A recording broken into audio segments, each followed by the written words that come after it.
Yo, what it do, everybody? This is your boy, the Black Gandhi, bringing y'all another video today. This will be episode 4 of JP Rants, Season 2. And let me just say, I'm getting very freaking annoyed right now. So, as y'all know, a couple of days ago, the Celtics will be prepared to play the Chicago Bulls tonight in Game 2. Obviously, they played a couple nights of Game 1. And Isaiah Thomas, first of all, let me start by saying my condolences, my deepest condolences to the Thomas family on the loss of Isaiah's little sister China. May God rest her soul. And let me say that it took a lot of guts and heart for Isaiah to play in Game 1 when we saw that he was just, but mostly distraught, man, crying on the sideline, crying in the pregame, crying before the starting lineup was announced. I mean, like, I would have not held it against him if he didn't play this game. I was expecting him to actually not even play the game and be with his family, but he, as a lot of players and athletes tend to do, they use their sport as a platform to kind of just get away from reality for a little bit.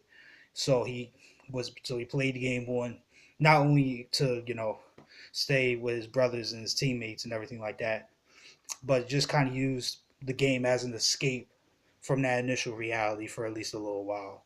And he had himself a performance. He played his ball. He played his ass off, and the team could not live up to the hype. They couldn't win the game for him, and I'm very upset about that.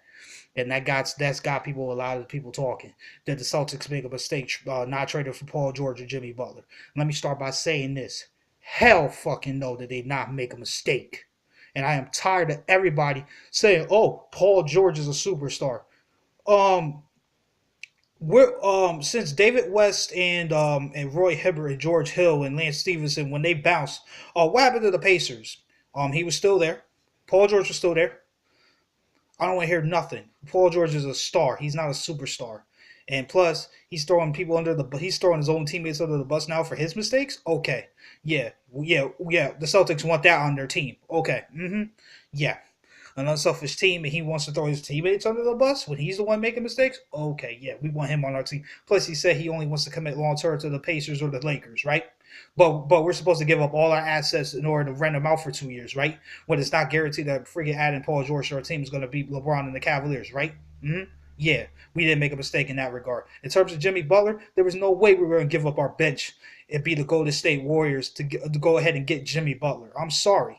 Same thing with him. He's been the face of the freaking Chicago Bulls for the last 2 years. What happened? What has happened? Last year they didn't even make the playoffs. This year they barely made the playoffs. Hello? What? And we're supposed to believe that Jimmy Butler is going to be the difference maker? Well, we have to give up in the perfect scenario, right? Say right in the perfect scenario, we were able to keep Avery Bradley and give up Jay Crowder, Marcus Smart, Jaylen Brown, and both of our Brooklyn picks, right, for Jimmy Butler, right? So here's what the starting lineup will be, right? We have Isaiah Thomas, we have Avery Bradley, we have Jimmy Butler, we have Al Horford, and we have Amir Johnson, right? And then our bench is we're gonna have to play Tyler Zeller, and we're gonna have to play James Young, in addition to Terry Rozier, freaking Jonas Jerebko, and freaking Kelly Olynyk, right? So so tell me, does that rotation scare the Cavs at all? Does that rotation threaten the Cavs at all? Does that rotation threaten the Wizards? Does I think that lineup could be Toronto, but does that lineup even threaten the Wizards? I don't think so. Does it threaten the Cavs? Hell no. You make a trade, especially a trade of that magnitude, when you know it's guaranteed to beat the biggest competition in your conference. That's why we make trades, especially for a quote unquote superstar player. Jimmy Butler is not a superstar, y'all. He's not. He's a star. Paul George is not a superstar, y'all. He's a star. Paul George is not going to play for anybody else unless if it's the Pacers or the Lakers.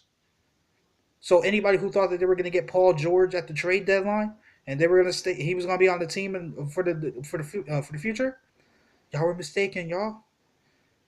In order to get Jimmy Butler, you had to give up your entire team to get him. The Boston Celtics aren't the Golden State Warriors.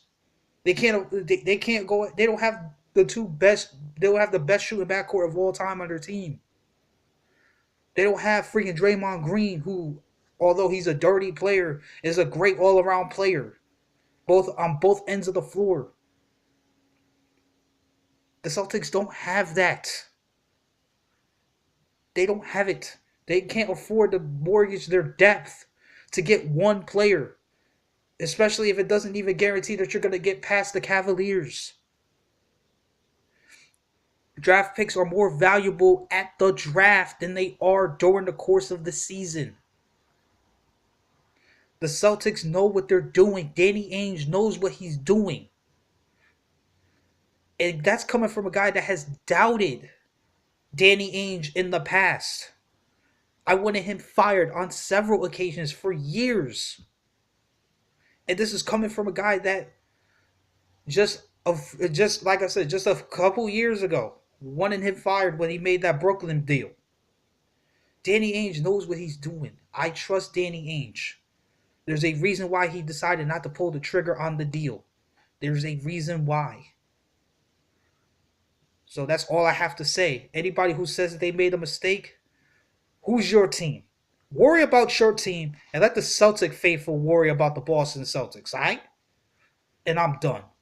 Short episode, but like I said, people are stupid.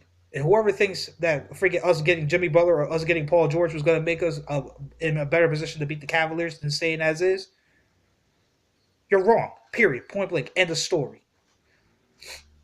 Paul George is scared of LeBron. Jimmy Butler can't guard LeBron. Period. End of story. And I'm done, y'all. Short episode, but I'm pretty sure I got to the point.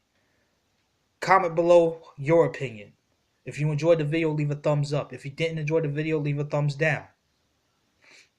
My Twitter will be in the description box below as well if you want to follow me there for updates about the channel. When a new video is about to come out and when the video is eventually released. And I'm done. This is your boy, the Black Gandhi, signing out. Peace, y'all, and continue to stay blessed and have a great night.